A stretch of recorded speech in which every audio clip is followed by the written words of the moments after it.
Isang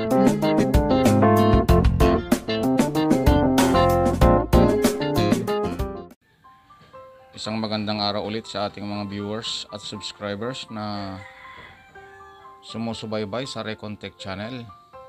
Meron tayong bisita ngayong araw na dalawang electric fan. Yung kulay puti ay matigas ang shafting. Ito naman industrial fan na malaki ay halos pareho lang mga guys. Maganit lang din ang ikot. Bago natin umpisahan ang pag-opera o pag-aayos ng electric fan na ito, Fukuda electric fan, ay ating munang idadayag ang kanyang problema at ating ihahanda yung mga tools o gamit natin sa pag-oopera sa kanya. Ang una ay yung ating pag-check sa kanya kung working ba yung thermal fuse nya. Pangalawa ay yung kakalas ng kanyang mga kasukasuan, panghihila ng mga laman loob niya ay yung mga wire, at ganun din meron tayong long nose, at syempre lilinisin din natin yung mga palipaligid na makikita nating dumi, pangputol ng kanyang ugat kung kinakailangan. Ito side cutter, at syempre pag nahirapan tayong baklasin yung kanyang mga buto-buto o kaso-kaso, ang kailangan natin ng impact driver. At ito yung kanyang bala. Yan. So yan yung mga basic na kailangan natin sa pag-oopera ng electric fan. Ito, sa gagawin ni Recontech, ay itetest natin o idadiagnose natin kung ang kanyang thermal fuse ay buo pa, mga daddy, mga viewers at subscribers ni Recontech. Ganito po yung basic na ginagawa natin para step by step ay malalaman muna natin kung anong problema ito. Lalagay natin yung probe natin, resistance, nakalagay na doon. Yan. Tapos, ilalagay natin sa number 1, ganon. Kung nasaan man yung switch niya, ayan. Ayan. Nakalagay kasi sa 0. Lagay na natin sa 1. So, sa ngayon, ay wala po tayong nakuha na resistance mga guys. Kita ba? Ayan. Wala tayong nakuhang resistance. Ayan. Lagyan natin sa 2 kung sakali man. Ay, 3 na. Ayan, 2 ay wala din. So, dalawa ang pwedeng naging issue nito, mga newbie subscribers na nanonood ngayon. Yung thermal fuse niya ay sira na, at the same time ay yung bushing niya ay maganit pa. Ito, mahirap po ikutin. So, kung gusto nyong matuto sa ganitong pagre-repair mga newbie, ay tulungan nyo ako at antabayanan nyo kung paano yung step by step na ginagawa ni Recontech. Operation begin, kalasin. Yan. Ganon din ito. Sisilipin mo lang kung mayroon dyan screw sa loob. Kung wala naman, so ibig sabihin nahihila lang yan. Okay. Tapos sa likod nito ay may warranty seal pa. Tayo na yung mauunang magbe-break. Ayan. Nabutas na. As you can see, mga guys, nabutas na. Tanggalin dito. Ayun. At puno ng agimat. Ayan. Atin yan babarasin mamaya. Ganon din dito sa unahan. Tanggalin ang mga tourniquets para hindi ka mainip. Fast forward ka lang. So ito na siya. Atin na baklas yung kanyang cover.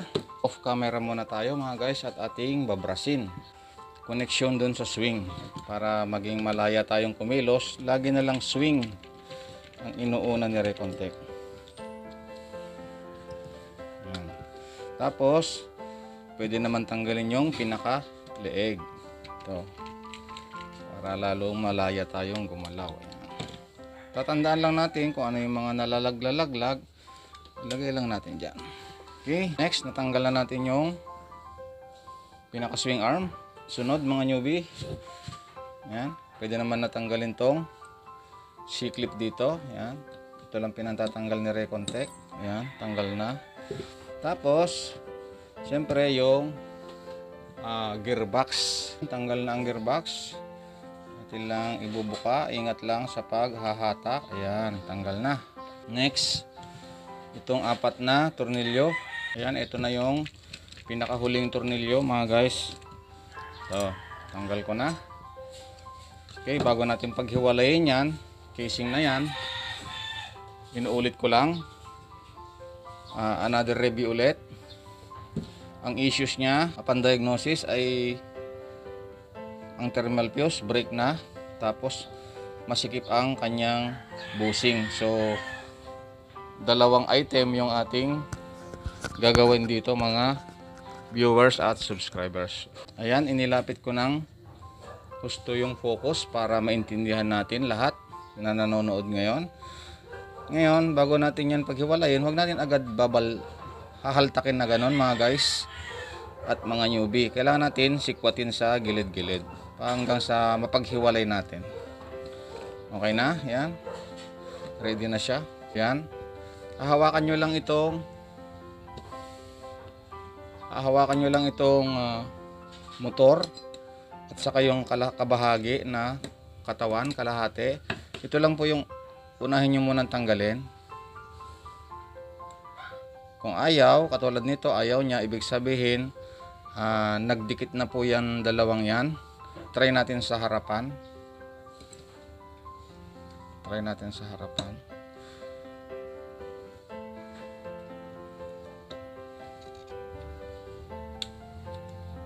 Ayaw din sa harapan.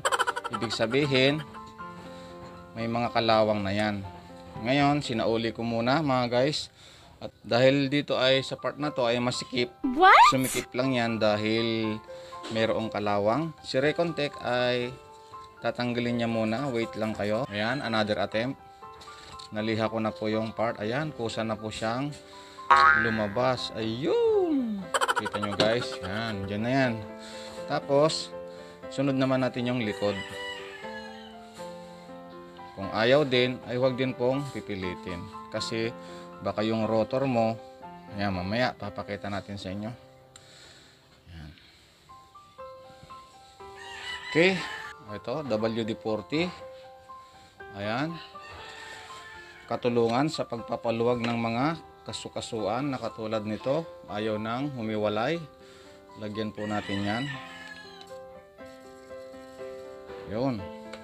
Okay.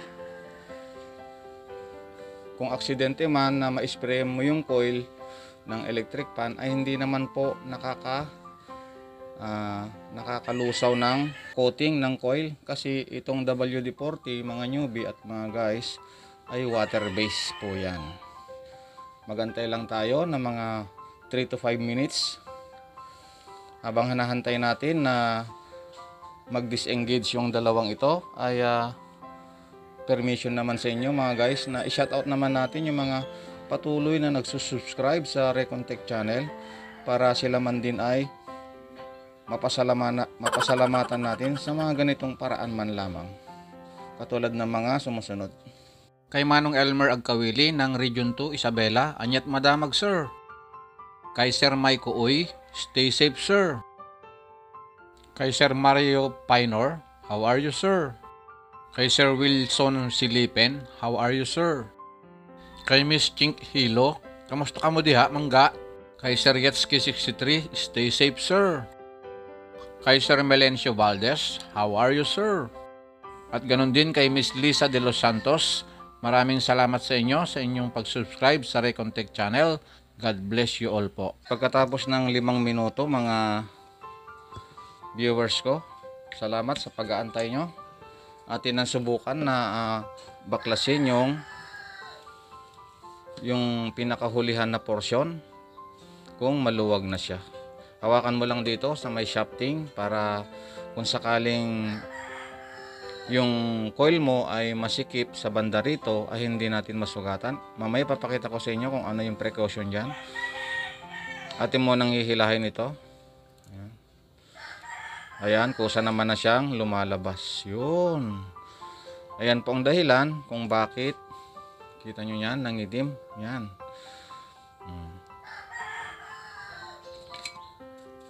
Okay, balikan ko naman kayo mga newbie. at mga subscribers ko, maging sa mga daddy, ito. Kaya hindi ko yan ipinipilit na ilabas. Hindi ko pinipilit na ilabas kanina ng paatras. Kita nyo yan. Nakaharang po yung mga winding. Ayan, nakaharang po yan. Hindi mo po yan mailalabas ng paatras. Yan. Kaya yung ibang mga daddy ay minsan pinipilit hilahin, ilabas dito, ay hindi nyo namamalayan na nasusugat nyo po yung part na ito, yung coil. Ayan, may tip na naman kayo ngayong araw. Ayan po, oh. Ayan. Bumabangga po yan, part na to. Ayan. Ayan yung masikip na part. Ngayon, ang proper na paglalabas po niyan ay dito sa unahan. Yun. Yun. Kita nyo yan? Yan. Yun ang proper na paglalabas. What? Malilito ba kayo mamaya kung magbabalik na kayo ng mga casing? Hindi po, kasi lagi naman ang nasa hulihan ay itong wire na ito. Okay? At naging nasa ibabaw, kaya hindi po kayo malilito. Balutin na natin yung wire na ito, motor. Yung pagpapalit ng thermal fuse, antabayanan nyo na lang. Ayan. Punta muna tayo sa bushing. Ito. Ayan. Meron na akong naituro nito kung paano magpalit ng bushing na ganito. Pero alang-alang sa mga bago nating viewers na bumisita sa channel natin ngayon, ay atin na rin ipakita sa kanila kung paano magpalit ng bushing ng ganito. Hindi nyo po dapat idiretso ng pagbangon nito ay 90 degrees agad. Ganon. Itataas nyo lang po mga 40, mga ganon, 30 degrees. Ganon lang po yung pinakanganga nya. Saka nyo unti-untiing tanggalin. Okay? Minsan, iba-iba ang sukat nyan. Hindi po perfect na yung isang ito ay maikabit mo doon mamaya. Hindi po ganon. Minsan, hindi po pare-pareho. Kaya ang ginagawa ni Recontech, precaution ko lang sa inyo, ay naglalagay po yan ng mark. Hindi naman siguro magagalit yung may-ari kung lalagyan natin ng sulat. Okay, proceed. Ganito lang po. Watch mga viewers at newbie. Ayan, kita nyo yon. Kunting angat po yung ginawa ko. Kasi po, pag napunggal po yan, limbawa, tinaas nyo po yan ng 90 degrees at napunggal, wala na po yan grip mamaya. Maniwala kayo sa akin. Experience is the best teacher. Ika nga. Kaya ngayon pa lang, sinasabi ko na sa inyo kung ano yung precaution na pwede nyong gawin pag kayo na yung gumagawa. Ayan po, oh. Yun. Yun. Tanggal na po ang bushing. Ayan. Okay. Ito na. Ito na ang loob. Ayan. Ito po yung kanyang lalagyan ng langis. Napakaliit naman kasi. Ngayon, ito po yung sira na bushing. Lagay natin doon. Kukuha tayo ng pamalit dito sa mahiwagang lalagyan ko. Ito yung bushing. Maraming nagme-message sa akin at nagtatanong kung ano-ano ba yung iba-ibang klase ng bushing. Standard ba daw yan? Hindi po. May iba-iba pong size ng bushing katulad nito. Mayroon pong pinakanguso. Kita nyo ba yan? At ito naman po yung sinasabi ko na bilog na isa. Ayan. Kaya mayroon pong pagkakaiba. Ayan. Ito naman, napakalaki, di ba? Ayan. Ito ay bushing ng pang-industrial, yung malalaking electric fan po ito. Nakagawa na kasi ako minsan, kaya ako napabili nito. Ayan, malaki din po yan, di ba? Yun. Ito naman ay sa bushing din ng washing machine. Yan, to. Sa pinaka-shafting ng motor ng washing machine to. So iba-iba po yung klase ng bushing, di ba mga guys? Ayan, may malaki din. Kaya pag bumili kayo, ay magdala na lang kayo ng pinakaluma para hindi po mabago yung mabibili nyo. Maiba, ibig kong sabihin. Ngayon, na-share ko na sa inyo ang iba-ibang klase ng bushing. Salamat ng marami. Na-inform ko na kayo regarding this matter. Okay, balik tayo. bilog lang po yung problema natin. So bilog lang yung kukunin ko. Sa aking paggagawa ng electric pan, mai-share ko sa inyo ay ito na po yung pinakamadali na palitan ng bushing sa lahat ng electric pan. Ito po. Madaling gawin ang ganitong klase ng casing ng electric pan o ganitong klase ng cap ng bushing kasi diklip lang siya. Pero sa mga daddy at sa mga mami, ang may advice na recontact sa inyo ngayon pagdating sa electric pan ay pinakamaganda po na mabibili nyo ay yung aluminum, yung ganito nya casing. Alam nyo po kung bakit. Marami pong disadvantage at saka advantage. Ito po, lata ang casing. Ang advantage po dito, madaling i-repair. Tama. Pero madali ring matuyo ito dahil lata ito. Okay? Yung aluminum naman, may kahirapang i-repair yung bushing niya. Pero dahil aluminum siya, yung heating transfer ng bushing, diba ito? Yan, nagtatransfer po yung heat dito sa casing. Yung aluminum, madali pong mag-fade away yung init. Di tulad po nito, matagal ang pagkaalis ng init pag umiinit na po yan. Ang kahirapan lang naman dun sa aluminum ay ito po, pagpapalit nito. Okay? Yun lamang po yung disadvantage at saka advantage ng dalawang klase ng casing. Yun. May information naman kayong nakuha ngayon kay Recontech. Yahoo! Dagdagan pa natin yung langis, mga newbie. Ngayon, pwede na natin ibalik ito. Nasaan na ba yung nilagyan ko ng itim? Ito, di ba? Ngayon, meron din akong nilagyan ng itim. Ayun. Ayun po. Doon lang natin din itatapat. Yun, nasa taas. Okay. So ito, itong part. Ay, nasaan na tayo? Dito pa rin tayo. Ayan. Ito ay dito. Ayan, sa loob. Tapos yung may part na itim ay doon sa taas. Ito naman, pinakita ko sa inyo, ito ay doon sa taas. Okay? Okay nang ilalagay. Ayan. Ayan, na-clamp ko na. Para hindi kayo mahirapan mag-clip at para may grip, maghanap tayo ng bagay na makakapagtuon doon sa loob, makakapagtulak. Wait lang. Ito ang nakita kong bagay na pwedeng mapagtuunan. Yan, lalagay mo dyan sa loob. Yan. Tapos, habang nag-grip ka o habang ibinabalik mo yung mga grip ay itutuon lang po pababa, mga newbie at mga viewers ko. Yan. Tapos, pwede na po yan ibalik. Yan. Kaya sabi ko sa inyo na pinakamadali po ito palitan. Tapos checking kung nag-grip niya. Yan, masikip na po.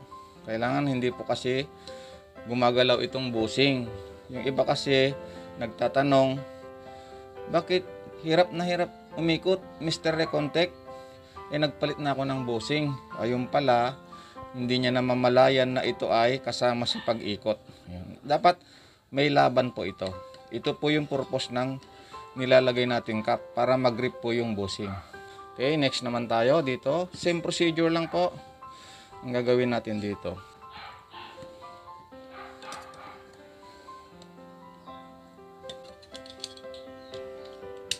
Yun, narinig mo? Narinig nyo? Natanggal na po siya. Ayan. Charang! Ayun. Kita nyo yan? Dry na dry ang kanyang bulak. Ito yung bago. Ayan, lagay na natin. Saka natin paliguan ng langis. Habang binabasa natin, ay camera off na lang tayo. Retainer ring. Ito yung retainer cap. Ito. Retainer cap. Nasaan yung may sulat na itim. Ayun po. Nasa taas, banda ulit. Ito yung may sulat na itim. Doon lang din natin ilalagay.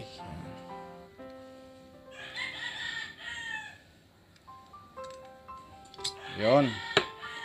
Nailagay na natin. Ayan. Na-shoot na. Okay? Same lang ulit. Hanap kayo ng bagay na pwede nyong pagtuunan, isangkalan dito para maitulak ng maayos habang ibinabalik nyo po yung pagkaklip. Okay? Ayun. Sikip po. Masikip. Ready na po yan na ibalik. Done na po tayo. Yung lilihain. Fast forward para hindi kayo mainip. Ito ang finished product na ating ginawa. Makinis na. At ganoon din po yung pinakalikod. Installation. Balik na natin. Then, balik tayo sa motor. Ito na mga guys. Thermal fuse operation. Ano ba ang problema natin sa motor? Si Recontech naman ang magtatanong. Ayan. Nung nag-diagnosis tayo, ano ba yung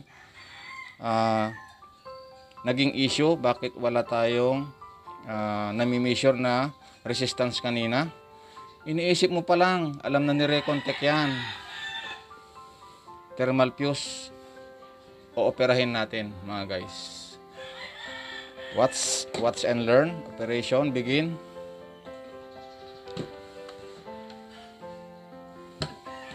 Ito po. Mahalaga to sa inyo mga newbie at mga subscribers ko at sa mga daddy din. Si Recontech lagi na lang nag-oopera. Pwede naman i-bypass. Naku po. Hindi po yan ang pananaw ni Recontech. Ang iniisip ni Recontech ay safety ng customer niya. Kaya mahirap man, kailangan kong gawin. Si manufacturer naglagay ng thermal fuse dyan ay may purpose. Okay, may purpose. Kaya ibabalik lang natin na may thermal fuse. Manood na kayo kung gusto nyo. At sa mga expert ng ganito, ay pwede na nyo pong skip ang portion na to. At hahanapin ko lang po kung nasaan ang thermal fuse. Mr. Recontech, napakahirap mo naman kasi yung pagpapalit ng thermal fuse. Yan po yung pagkakaiba ko sa iba. Ngayon, kung gusto nyo pong mag-bypass, ay take your own risk ang tawag po doon. Okay? Take your own risk. Pwede naman i-bypass kung gusto nyo. Wala nga lang safety. Masunog ang motor, masunog ang electric pan, pwede ang bahay ay masunog din. Yun lang yung katwiran ni Recontech. Ayan po. Atin nang natastas. Okay, ito na. Umpisa na natin ang paghahanap ng thermal fuse. Ayun ang feeling ko. Ayun ang kanyang thermal fuse. Yung puti na yon. Parang nakita ko na pero kailangan kong tungkabin lahat. Ayan po, natanggal. Next. Yun, natanggal again. At saka precaution mga newbie at saka viewers ko ay pag naitaas nyo po ay huwag nyo pong ibabangon ng mataas na mataas kasi mayroon po kayong mahahatak na wire. Yan. May risk po talaga yung pagpapalit ng thermal fuse. May risk po yan. Pero kung gusto nyo na maging maayos yung paggagawa nyo ng electric pan, kailangan po na tsatsagain na ayusin. Ayan po, pinipit-pit-pit ko lang ay kusa na po siyang tumanggal. Ayan po, so binibisita ko lang kung dito ba nakakabit ang thermal fuse. Ay tama nga po, hindi tayo nagkamali, dito nga po nakakabit. Ito na po. Ayan o, lapit ko pa sa inyo. Ayan, camera focus. Ayan. Kita nyo ba yun? Yung isang paa na yun. Ayun to. Ayan. Ito na po yung isang paa ng thermal fuse. Okay. Mamaya ating testingin kapag ka napaklas ko na. Atin nang puputulin. Ayun. Naputol na. Ayan po. Para lang share ko sa inyo. Yan, tanggal. Yung kabilang dulo naman mga guys, ang ating hahanapin. Yan, nagpakita na oh. Lapit ko sa inyo. Yan, para makitang kita nyo. Yan. Yung kulay brown. Yan. Okay. Yan po yan. Ngayon, ating papatunayan minsan pa na busted talaga yan o nag-break na po. Okay. Ito yung isang paa ng thermal fuse at saka itong kabila. Natatakpan. Ayan, wala talaga. Ayan o. Ayan po. Wala, diba? Yon. Kaya confirm na sira yan. Mr. Recontech, paano mo nami-measure na okay yan? Ito po. Kabilang dulo at sa kabilang dulo. Ayan. May beeping po, diba? Okay, good yan. Pakahirap talagang palitan pero si Recontech nakakaya niya pa ring palitan. Yon, diba? Yun ang pagkakaiba natin sa ibang naggagawa. Maging aware lang kayo sa inyong pagputol ay dapat siya lang. Pasaway naman tong wire na to, tali. Tanggalin na natin. Pasaway siya. Yan. Ito po, atin ang kakatingin dito. Yan. Katingin na natin. Yun. Tanggal. Atin ang ilalabas. Charing. Ayun, nahulog pa. Ayun. Ito po yun, oh. Ang kanyang thermal fuse. Ito naman yung ating ipapalit.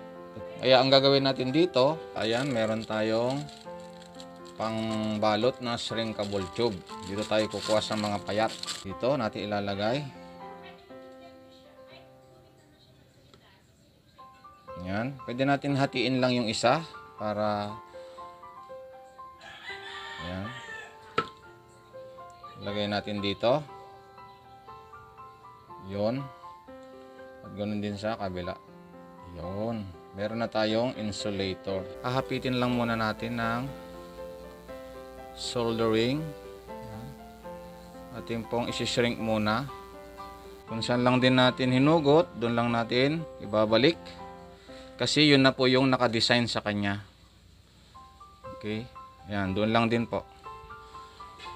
Ngayon, may nag-request na isang viewers ko. Sabi niya, Sir Recontech, hindi naman namin nakita kung paano mo ikinabit yung thermal fuse. Ito po, papakita ko sa inyo.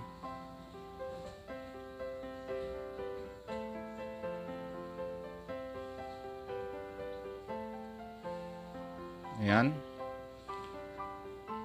Malinaw ba? Ayan. Ito po, madam, babae yung nagtanong eh. Ayan, madam. Dito po natin tinanggal yung isang paa ng thermal fuse. Ayan. I-engage nyo lang po yan dyan. Pwede po yan ihinang actually. Pero si Recontech ay hindi na po inihinang kasi dahil sensitive po yung thermal fuse natin, minsan ay nagbe-break siya ng kanya. Ngayon, sa susunod na magre-repair ka ulit, hindi natin alam, after 7 months babalik din sa'yo ito dahil around the village lang naman yung mga nagpaparepair sa akin, ay may hirapan ka ulit magtanggal. Kaya ang pinaka-best dyan ay i-engage mo lang dito. Engage ko lang muna.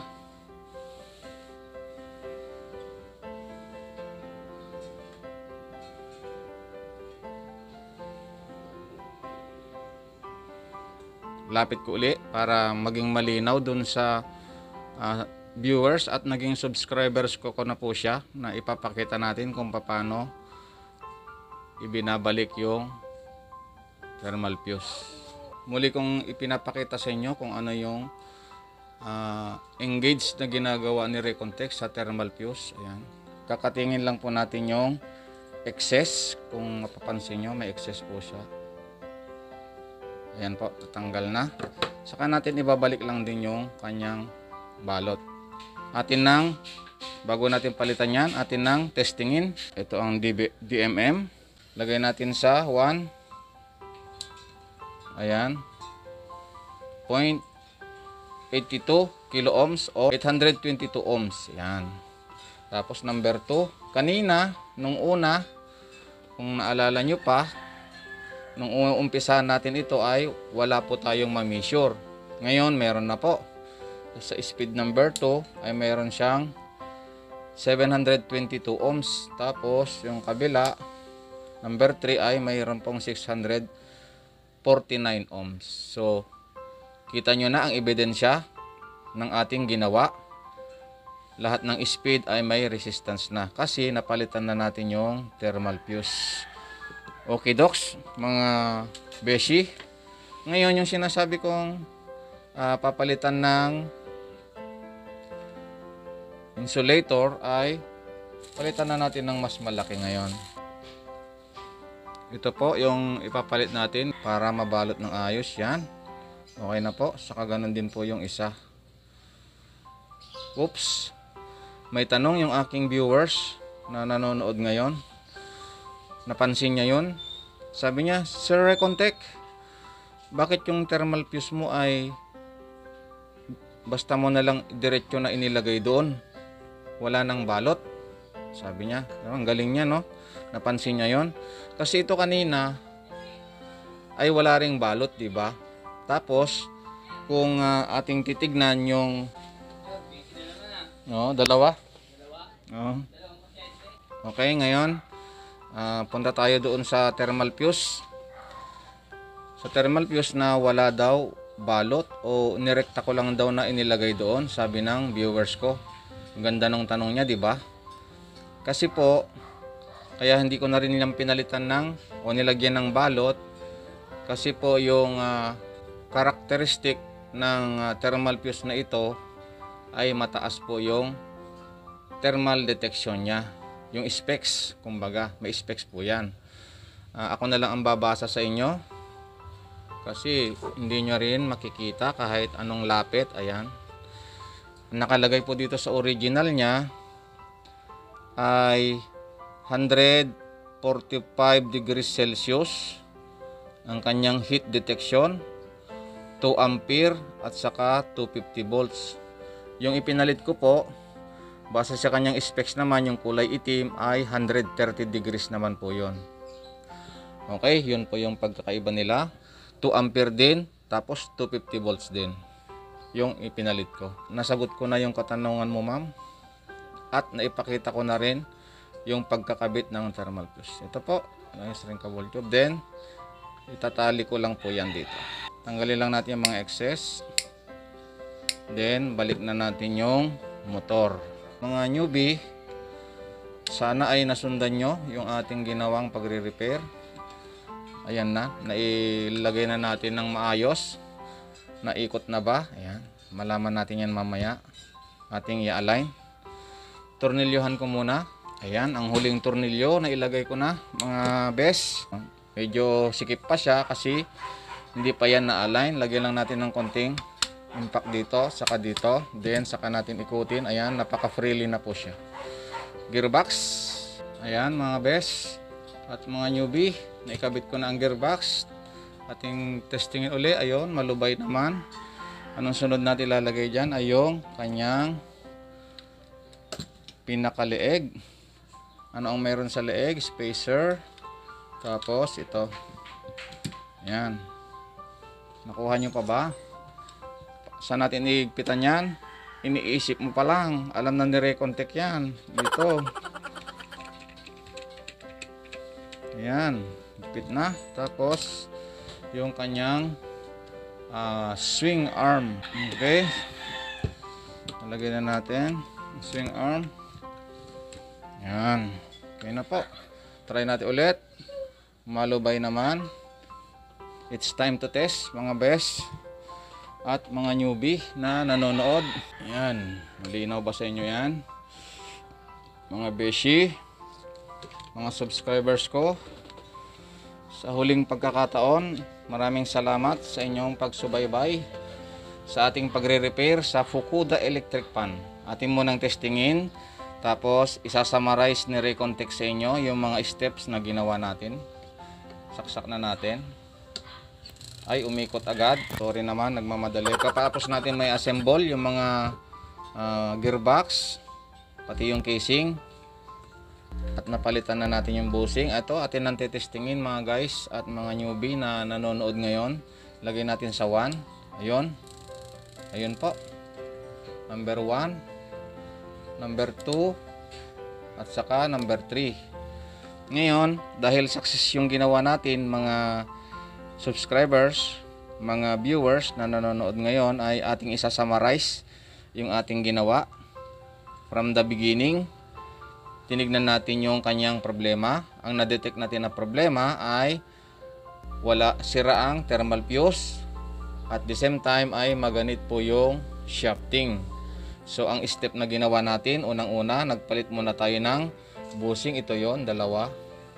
Ito yung dalawa na salarin sa maganit na pag-ikot. After natin mapalitan ng bushing, nilagyan natin ng, syempre, langis yung kanyang bulak para ma-maintain yung cooling system. Then pangatlo, nilihan natin yung shafting para maging smooth, para maging yung surface niya ay maging makinis, para doon sa bagong bushing naman ay hindi mag-overheat agad. Then pumunta tayo sa thermal fuse naman. Dahil nakita natin na sira yung thermal fuse, ay nagpalit tayo. Ito yung sira na nakita natin, tapos pinalitan natin ng panibago. Overall, mga newbie, sa aking summarize ay ito na siya. It's working na. Maraming salamat sa inyo sa pagsubaybay sa ating pagre-repair ng Fukuda electric fan. Mag-ingat po kayong lahat. God bless. Bye-bye.